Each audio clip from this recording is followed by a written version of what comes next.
No início, haviam apenas as pessoas comuns. Pessoas convivendo numa sociedade tranquila e normal. De repente, no meio dessas pessoas, surgiam pessoas, iguais a elas, que resolviam praticar o mal, que resolviam tomar para si o poder, que resolviam se transformar em algo mais do que apenas pessoas, que pretendiam dominar as outras, que pretendiam ser melhores, que se imaginavam melhores, mais bem dotadas e mais inteligentes e mais tudo, e que podiam suplantar, superar e subjugar aquelas pessoas normais, comuns. Era assim que funcionava.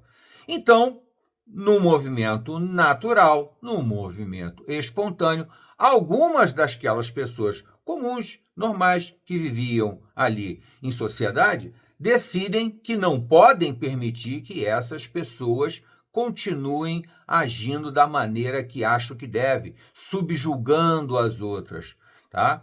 Aprisionando muitas vezes, obrigando as outras pessoas a viverem do jeito que eles acham melhor, tá? E daí surgia os heróis, surgia o bem, e com o tempo veio a surgir os super-heróis, porque a vilania, a maldade também escalava no poder e se tornava uma super-vilania, né? Os super-vilões eram um aprimoramento dos vilões. Assim, basicamente, funciona desde a época do folhetim, a literatura e, posteriormente, os quadrinhos, os mangás, os animes, os desenhos de televisão, as animações, o cinema de aventura, né, de ficção.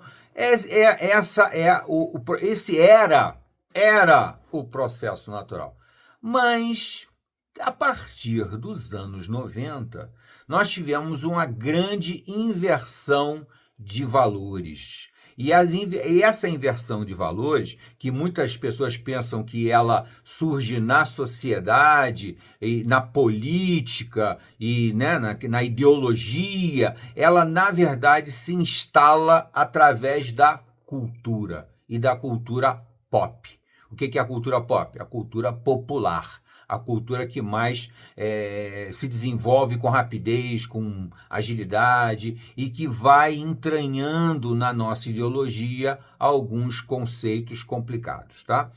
Eu digo a partir dos anos 90 porque, lógico, as sementes que foram plantadas, elas surgem nos anos 80, tá? Com alguns personagens, com algumas histórias, personagens tipo o Wolverine, o personagens como o Lobo da DC Comics, histórias como o Watchmen, né? O próprio Cavaleiro das Trevas, que são personagens interessantes, histórias interessantes, mas que começaram a questionar se o bem é exatamente o que nós imaginávamos. Pessoas altruístas e que buscavam reequilibrar a sociedade de uma forma geral.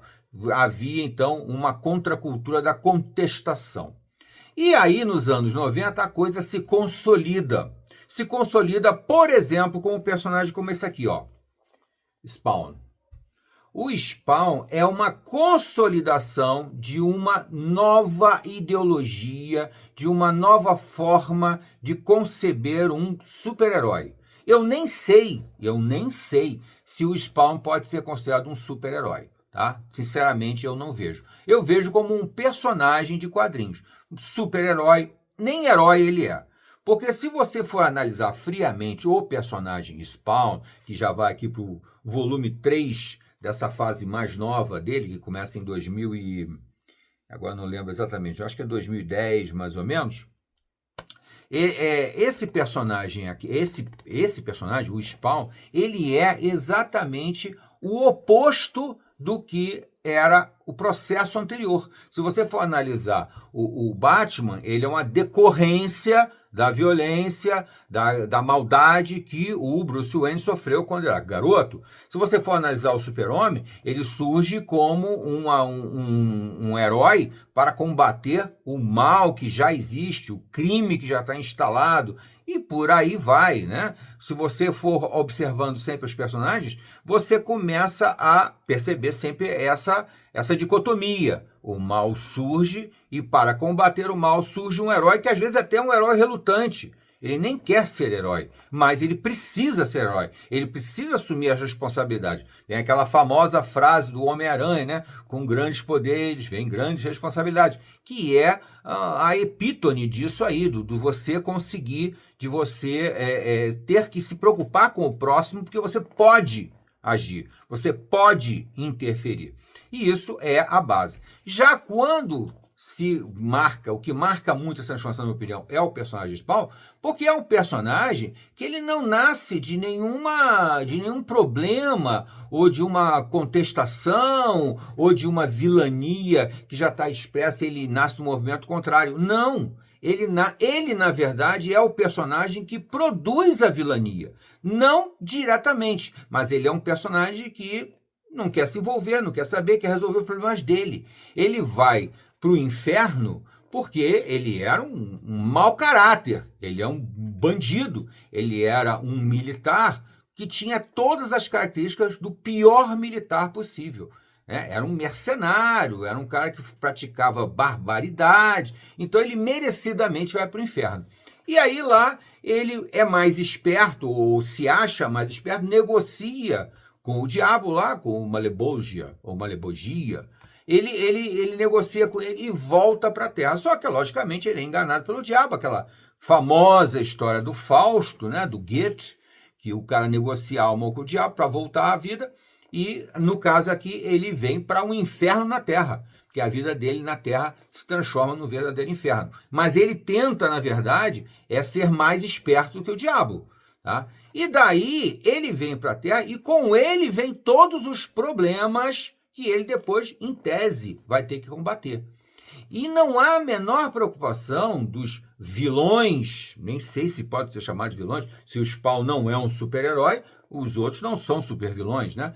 Ele traz uma série de entidades infernais que não estariam na Terra se ele não estivesse. Se o Spawn não existisse, esse mal todo que o Spawn trouxe também não existiria.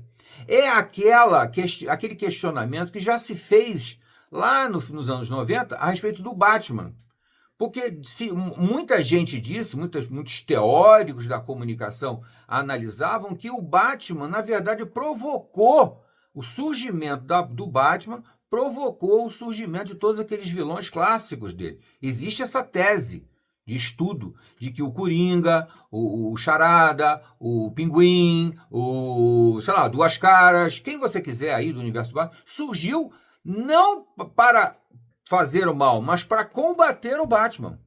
O Batman seria a gênesis desses vilões. É questionável, sinceramente, eu acho essa tese questionável, não concordo com ela. Mas o Spawn é isso. O Spawn criou toda a vilania que vem para a Terra. E, basicamente, essa vilania não está preocupada em dominar, em maltratar os seres humanos. Não, eles estão ali para combater apenas o Spawn. É uma questão, é uma contenda cósmica. É uma contenda quase que religiosa, né? Porque o Spawn começa a combater no inferno, aí depois ele combate os anjos do céu, e depois eles entram num conchavo e ficam todos contra o Spawn, que é esse momento da história aqui, em que o Spawn está lutando contra o céu e contra o inferno. Mas o que eu questiono aqui, quero chamar a atenção de vocês, é o seguinte: isso aqui não é um super-herói. Não é. Tem até bons momentos, a história tem até bons momentos, mas está longe de ser o nosso ideal de um super-herói. Tá bom, gente? Fica aqui a minha dica sobre o personagem Spawn, que está com 2 séries sendo publicadas mais de 2 séries, né? Publicado pela Panini, que é o Spawn Origins e esse aqui, o Spawn normal, que já está no volume 3, Culto ao Spawn Ômega. E daí vem o volume 4 daqui a pouco. Depois eu vou gravar um vídeo comentando a edição por dentro. Tá bom, gente? Até a próxima.